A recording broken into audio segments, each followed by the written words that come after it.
wise, young, often wrong in their answers, but they were right in their question. Now listen to me. They ask a question. Is it fair that when you go to Wall Street or Washington, the big check comes first, and the guys at the top get their bonuses made, and people go without work? That some banks are chosen to be successful, and they're propped up by the taxpayers. And Occupy Wall Street said, I smell something, and it's called corruption. That's my speech. I built a bank with no bailout money, profitable, no help from the federal government. It can be done. And it was $1 billion bank, not just some little corner bank. It can be done, but you know what it takes? Sacrifice, teamwork, honesty, honor, relationships. Occupy Wall Street. I'm very excited about the young people. Now, their solutions are incorrect generally. They talk about bigger government. Government's too big at 25.2%. What I want Occupy Wall Street to think about is better government, fairer government, cleaner government. We'll be a better country. There's a companion question to that from Albert in Washington Heights. You've been involved in banking. What would you do to strengthen regulation to prevent financial collapse like we had 3 years ago? And second part of the question, is it ironic that you're such a strong supporter of the Occupy Wall Street movement? Even though you're so successful, you appear to be a member of the 1% yourself. It's true. You know, it's almost incongruous. But I told you about my history. I mean, I grew up, and I'm still 19 in my heart. I have 3 grandchildren. I've learned to listen to them. I learned stuff from my 10-year-old granddaughter, Adeline. It's politicians who don't listen to the young will make the mistakes of the old. They'll keep repeating them. The fresh way to look at the world is through young eyes. And the challenge of a president is not to speak, but to listen. So I ask Herman Cain and John Huntsman and Newt Gingrich and Mitt Romney and Rick Perry and all the guys who are bought and sold, quit having fundraisers late at night. Go to Occupy Wall Street and listen. Bank regulation, I can answer it quickly. We need to reinstall Glass-Steagall. It kept investment banks away from commercial banks. Roosevelt did it with Congress's help 70 years ago. It worked for 70 years. Guess who changed it? Bill Clinton. Democratic President of the United States. He wanted the money. He listened to Wall Street, and they did away with Glass-Steagall. I would do away with too big to fail.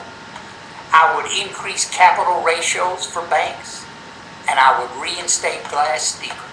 I would take the lobbyists out of the room and put the small companies that borrow money in the room, and we would rebuild the banking system based on transparency, based on limiting risk, based on if your bank makes stupid decisions and fails, so be it. We'll pick up the pieces and rebuild it. I'd make those 3 changes.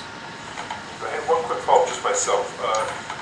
What similarities do you see between the Occupy Wall Street and the Tea Party movements? They both seem, the one thing they seem to have in common is a lot of working class people are involved, and there's just people who are fed up with government is what it appears to be the impetus of both movements. Yes, they smell something. Now they have different odors in their noses sometimes, but both groups smell that America is not the place they read about or they grew up in. America's become the place of the special few. It's become a welfare state. And the welfare is not for the poorest. It's for the richest. It's the worst kind of corporate welfare. You have a tax code you can't read. GE doesn't pay any taxes, makes $5 billion in profit. Look, I mean, as I was introduced so terribly as having graduated from Harvard and the Harvard Business School, I study business. I'm not a lawyer. a fancy politician. Look at me. This is what you get. I'm a fighter. I'm a small business guy. I'm a small banker. I don't want a special favor. I want a level playing field. What happened to American jobs? They were stolen by China, and nobody said a darn thing. No president said a word. What happened to banking? It was stolen by the large banks who got special favors. What happened to our country? It has become corrupt. I call Washington, D.C. the capital of corruption. And it's the banking system. It's the healthcare system. It's the political contributions system. It's the ambassadorial system. Who do you think gets these jobs? People that give money. Is not right. Sir, our next question is from John in Illinois. He writes, as a person who is a governor of a Gulf state, you have a unique perspective when it comes to border security and also energy independence. Can you please speak in more detail about your specific plans for energy independence and for border security? Will do. Let's do energy first. I think this nation, one of the reasons we've lost our manufacturing jobs, the most important reasons we've lost 3 out of 4, is unfair trade from China. Now, I've been to China many times. I'm not making it up. Listen to me, America. We need to put down our foot. Our market does not need to be open to their cheap goods unless they're produced under the minimum standards we do in America, or unless they allow our goods to come there without impediments. They subsidize their currency, they subsidize industry, they cheat, they lie in negotiation. I've seen it 25 times. I've been to every state in China, and there are 30 provinces. I know the country well, love the people, but the government is a communist, one-party dictatorship, and they deliberately trade unfairly. I will demand fair trade. That'll be my first move.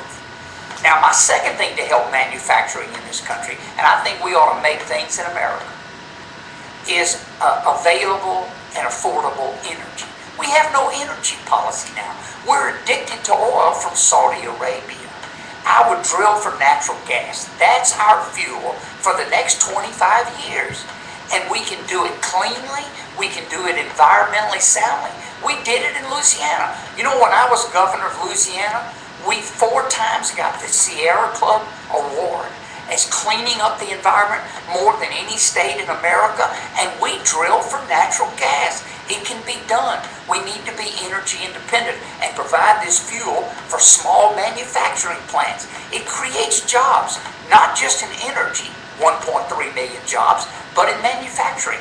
That's another 5 million jobs. I would use alternative energy, green energy, clean energy, renewable energy, tidal energy, solar energy, wind energy, geothermal energy. I would open Yucca Mountain to store our spent nuclear fuel rods. We are dangerous in America. We have a 20% dependence on nuclear fuel, yet we do not store our nuclear rods. They're stored in each community that has a nuclear plant.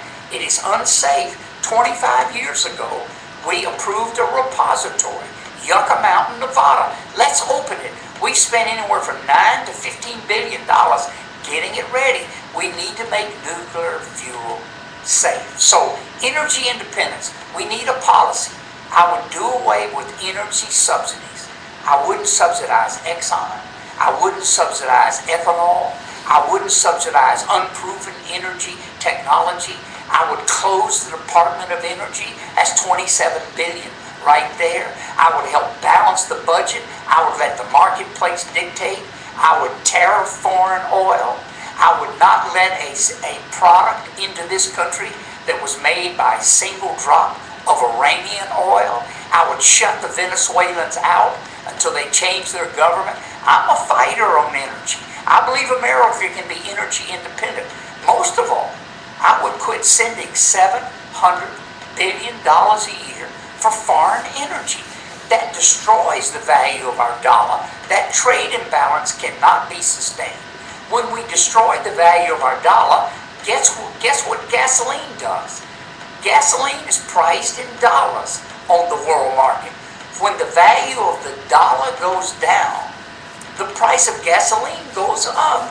When Barack Obama was elected president, you know what the price of a gallon of gas was? $1.81. 3.5 years later, guess where it is? Twice that. The way to correct it is tariff foreign oil, stop the trade imbalance, increase the value of our currency, and it will lower the price of gasoline. Natural gas will fund a small business manufacturing. We can turn this country around. Second issue, and I could talk about energy independence all day, but I know you don't have time. Look on my website, buddyroemer.com.